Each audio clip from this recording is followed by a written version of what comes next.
Hi, my name is Regina Spencer. I am a 35-year-old single mother of two. I live in Caribou, Maine, and I am also a person living in recovery. As a young adult, I did experiment with drugs and alcohol as a way to cope with depression and anxiety, but I always had the mindset that I had it under control, that I could quit anytime I wanted to, that I wasn't really addicted, that it wasn't a problem. And I continued with that mindset until I was pregnant, found out I was pregnant with my first child. I was able to quit and stay sober for the birth of my child. But during that pregnancy, it was very rough for me. I started experiencing tremendous amount of pain, and the doctors didn't know where it was coming from, so they were just medicating. I was prescribed a lot of opiate pain medication, and until I was probably like 6 months pregnant, I finally met a surgeon that was able to diagnose and treat the problem. I had several surgical procedures. However, that did lead to more opiate pain prescriptions. And I continued using those pain medications right through until I found out I was pregnant with my son 3 years later. I was still experiencing pain, and then when my second pregnancy happened, I experienced most of the same complications. There was more pain medication prescriptions, and even after I gave birth to my son, I was still using the pain medication because I knew that without it, I was going to be very sick. I continued to use the opiate pain medication, and I got married in 2011. During that marriage, it was very hard for me. The marriage was not healthy, and I was using the main pain medication to cope with the stresses of that relationship. It ended a year later, and that's when things got even worse. I was spending more and more time using the opiate pain medication, so there was more and more time of me withdrawing. I was sending my kids to stay with my mother so that they weren't going to see me sick, and I was calling out of work a lot. I ended up losing my job, which made things a lot more difficult because then now I was struggling to make ends meet, and I had two kids.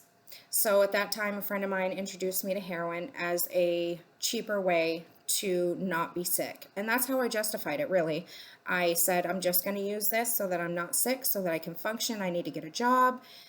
That's what it was. But I discovered very quickly that heroin had other ideas. I became addicted very, very quickly, and it was way worse than anything I had ever experienced in my entire life. I was not only sick all the time, because when I didn't have it, I was extremely sick. When I did have it, I was just in no place to have my children. My kids were spending a majority of their time with my mother. I was still not working.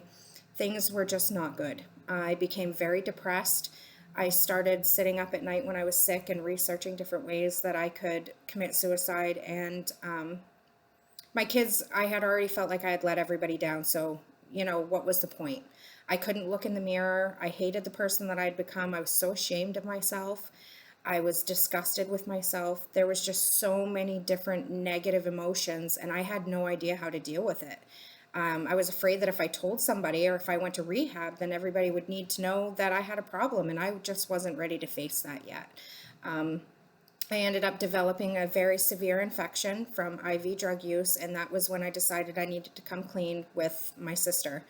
My sister, I did tell her everything. I told her the extent of my addiction, and I reached out to AMHC.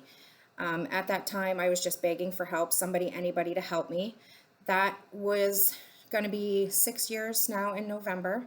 I was able to get into their MAT clinic and get on Suboxone.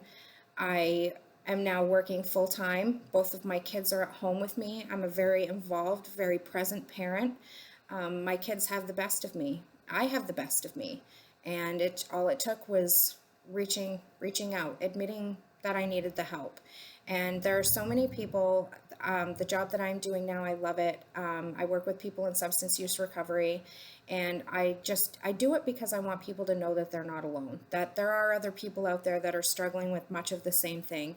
And I think that if more people knew about these programs and were aware of the help that's out there, there would be less trepidation to ask for that help.